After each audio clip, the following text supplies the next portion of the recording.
साथियों, कैसे हो आप सभी। आशा करता हूँ साथियों आप ठीक ही होंगे। साथियों, Jitendra Kumar IAS YouTube channel पर आपका फिर से स्वागत है। साथियों, आईटीआई के वर्कशॉप कैलकुलेशन के एंड साइंस के हम वेरी इम्पोर्टेंट क्वेश्चन लेकर आए हैं हम। तो साथियों, हम क्वेश्चन स्टार्ट करते हैं। साथियों, क्वेश्चन है, पहला क्वेश्चन, इकाइयों की प्रणाली में दो प्रकार कौन से हैं। साथियों, फिर से रिपीट क्वेश्चन, इकाइयों की प्रणाली में दो प्रकार के कौन से हैं। ए है ब्रिटिश और मीट्रिक, बी है गुरुत्वाकर्षण एंड गैर गुरुत्वाकर्षण, सी है मौलिक और व्युत्पन्न, डी है साथियों मैट्रिक और इंटरनेशनल। तो साथियों, इसका अगर आपने कहीं पर भी पढ़ा हो और कहीं पर भी आप किसी दोस्त ने बताया हो या किसी सर ने आपको बताया हो तो आप कमेंट में हमको जरूर लिखना। तो साथियों, इसका राइट आंसर है सी, मौलिक और व्युत्पन्न। तो साथियों, अगला क्वेश्चन दूसरा, इनमें से मूलभूत इकाइयां कौन सी हैं। साथियों, इनमें से मूलभूत इकाइयां कौन सी हैं। ए है लंबाई द्रव्यमान आयतन, बी है लंबाई द्रव्यमान समय, और सी है लंबाई द्रव्यमान क्षेत्रफल। तो साथियों, इसका राइट आंसर है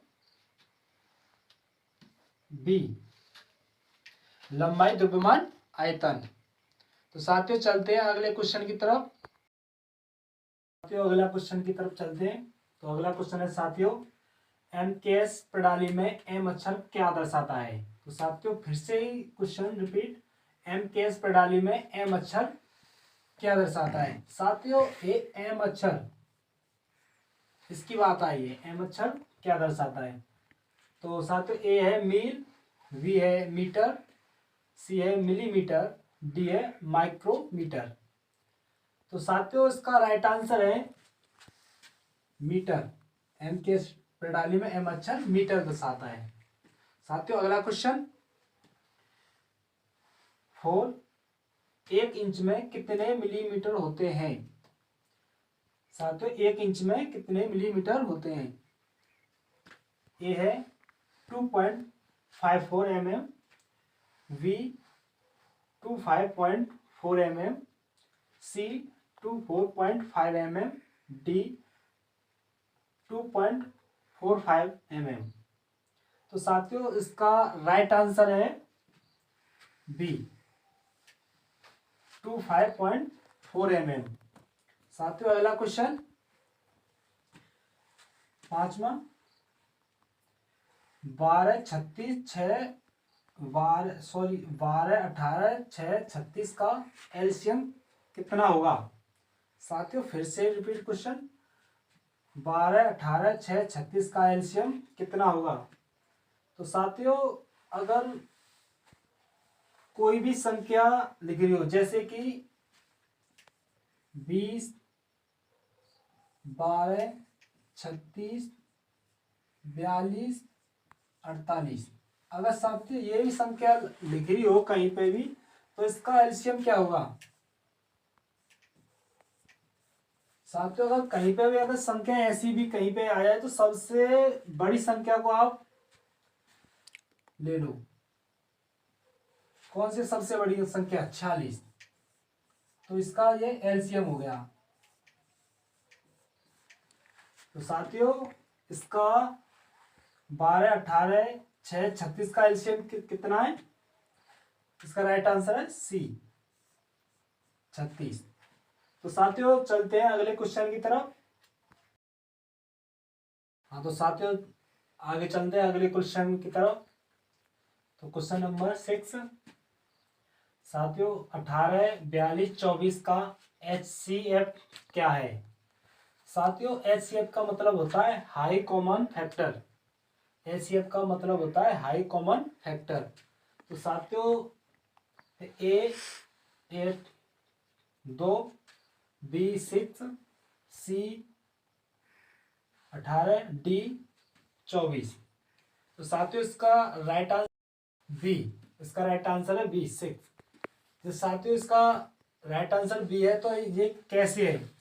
तो साथियों अगर इससे 6 18 और 6 7 42 और 6 चौक 24, तो इसका राइट आंसर है 6। तो साथियों अगला क्वेश्चन 7वां, दिए गए मिश्रित भिन्न से अनुचित भिन्न कौन सी है? और 7 सही 3/7। तो साथियों इसमें से ए 52/7, बी 7/52 और सी 28/7 और डी 7/28। तो साथियों इसका राइट आंसर, तो पहले हम इसे सॉल्व करते हैं।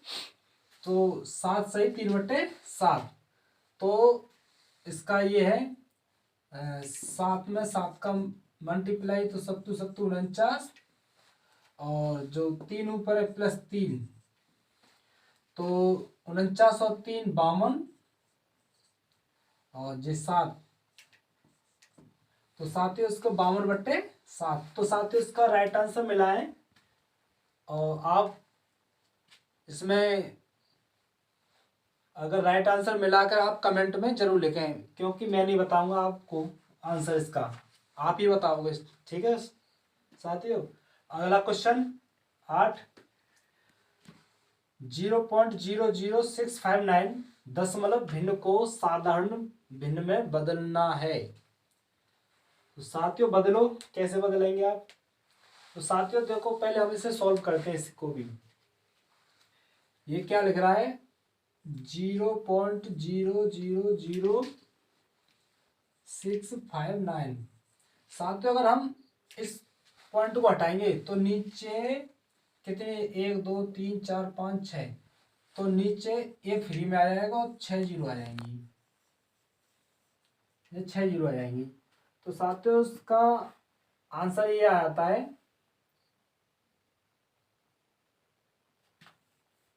ये यहां से ये हटे और ये 659 प्रति बटे और 160। तो साथियों इसका राइट आंसर कौन सा है? डी। तो साथियों अगले क्वेश्चन की तरफ चलते हैं। 9वां क्वेश्चन, इनमें से अधातु कौन सी है? साथियों फिर से क्वेश्चन रिपीट, इनमें से अधातु कौन सी है? ए पारा, बी ग्रेफाइट, सी पीतल, डी लोहा। तो साथियों इसका राइट आंसर है बी ग्रेफाइट। अगला क्वेश्चन 10, इनमें से अधातु में प्रमुख सामग्री के रूप में लोहा होता है। तो ए है साथियों पीतल धातु, बी ब्रोंज धातु, सी जिंक, डी लोहा। साथियों इसमें दे रहा है सामग्री के रूप में लोहा होता है। तो सामग्री के रूप में लोहा होता है, इसमें राइट आंसर है साथियों डी लोहा धातु। इसमें सामग्री के रूप में लोहा होता है, लोहा धातु में। अगला क्वेश्चन 11वां, उस धातु का नाम क्या है जिसमें लोहा नहीं होता? साथियों उस धातु का नाम क्या है जिसमें लोहा नहीं होता? तो ए है लोहा धातु, बी है अलोह धातु, सी है कुचालक धातु, डी है सुचालक धातु। तो साथियों इसका राइट आंसर कौन सा है? बी अलोह धातु। साथियों आप भी कमेंट में जरूर लिखना कि कितने क्वेश्चन आपके सही जा रहे हैं या गलत जा रहे हैं। साथियों अगले क्वेश्चन की तरफ चलते हैं। 12वां क्वेश्चन, निम्न में से कौन सा गुणधर्म धातु का यांत्रिक गुण है? निम्न में से कौन सा गुणधर्म धातु का यांत्रिक गुण है? ए है गलनीयता, बी है तन्यता, सी है संक्षारण और डी है संरचना। तो साथियों गुण धर्म की बात हुई है, तो गुण धर्म की बात हुई है, तो इसमें क्या कौन सा राइट आंसर है? इसमें राइट आंसर है बी, तन्यता। साथियों अगला क्वेश्चन 13वां, इनमें से भंगुर धातु कौन सी है? इनमें से भंगुर धातु कौन सी है? ए है कच्चा लोहा, बी है इस्पात, सी है नरम इस्पात, डी है मिश्रित धातु इस्पात। तो साथियों इसका राइट आंसर है सी, नरम इस्पात। साथियों अगला क्वेश्चन की तरफ चलते हैं। 14वां क्वेश्चन, धातु का कौन सा यांत्रिक गुण है काटने के उपकरण में लोचदार होता है? साथियों फिर से ही रिपीट क्वेश्चन, धातु का कौन सा यांत्रिक गुण काटने के उपकरण में लोचदार होता है? तो साथियों इसका राइट आंसर ए तन्यता, बी आघात वर्जनीयता, सी कठोरता और डी है चिमड़पन। तो साथियों इसमें गुण काटने के ऊपर लोचदार है, तो साथियों इसका राइट आंसर है कठोरता। तो साथियों आगे बढ़ने, साथियों तो अगला क्वेश्चन 15वां, धातु की कौन सा गुण बिना फ्रैक्चर के स्थायी विरूपण के गठन में सक्षम होते हैं? साथियों फिर से क्वेश्चन रिपीट, धातु की कौन सा गुण बिना फ्रैक्चर के स्थायी विरूपण के गठन में सक्षम होते हैं? तो साथियों ए है प्रत्यावस्था, बी है सुदृढ़ता, सी है तन्यता, डी है भंगुरता भंगुर। तो साथियों इसका राइट आंसर है बी सुदृढ़ता।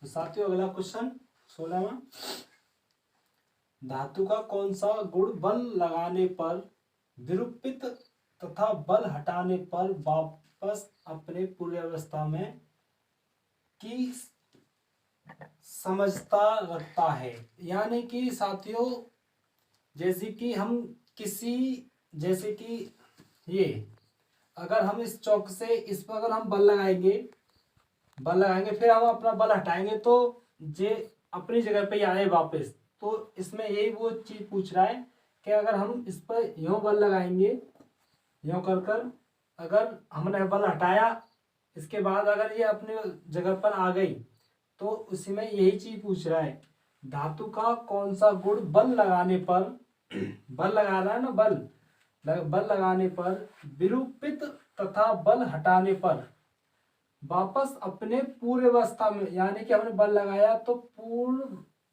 अवस्था में अपनी की समझ रखता है, यानी कि अपनी अवस्था में आ जाता है। तो साथियों इसका राइट आंसर है प्रत्यावस्था।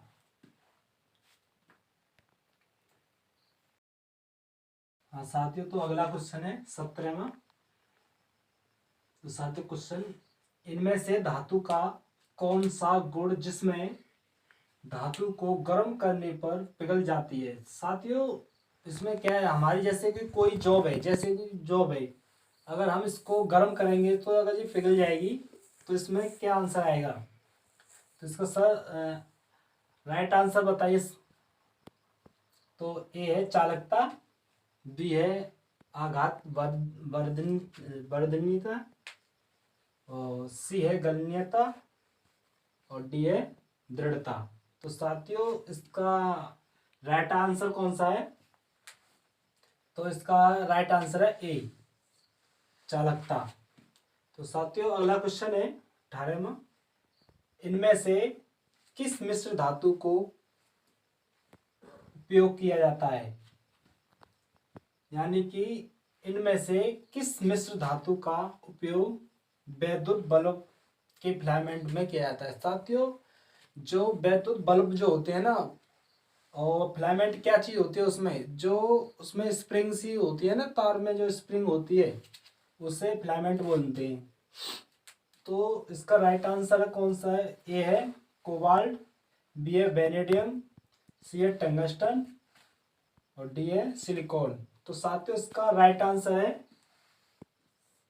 सी। क्वेश्चन 19वां, पीतल में कौन कौन सी मिश्र धातु होती हैं? पीतल में कौन कौन सी मिश्र धातु होती हैं? ए है तांबा और एल्युमिनियम, बी तांबा और सीसा, सी है तांबा और जस्ता, डी है तांबा और टिन। तो साथियों इसका राइट आंसर है सी, तांबा और जस्ता।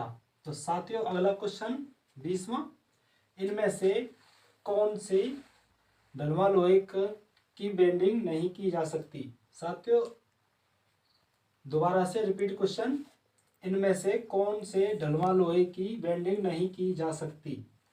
तो साथियों इसका राइट आंसर मैं नहीं दूंगा, साथियों आप दोगे इसका राइट आंसर। आपको अगर पता है तो इसे कमेंट में लिखें। अगर साथियों अगर हमारी वीडियो आपको अच्छी लगे तो आप हमारे चैनल को सब्सक्राइब करें। अगर हमारे चैनल पर आप नए हो तो आप ज़रूर सब्सक्राइब करें, यानी कि आप सबसे अगली वीडियो हमारी आपको सबसे पहले मिले। और नीचे जो वो सब्सक्राइब का बटन है ना, उसको हिट करो, जल्दी से करो सब्सक्राइब।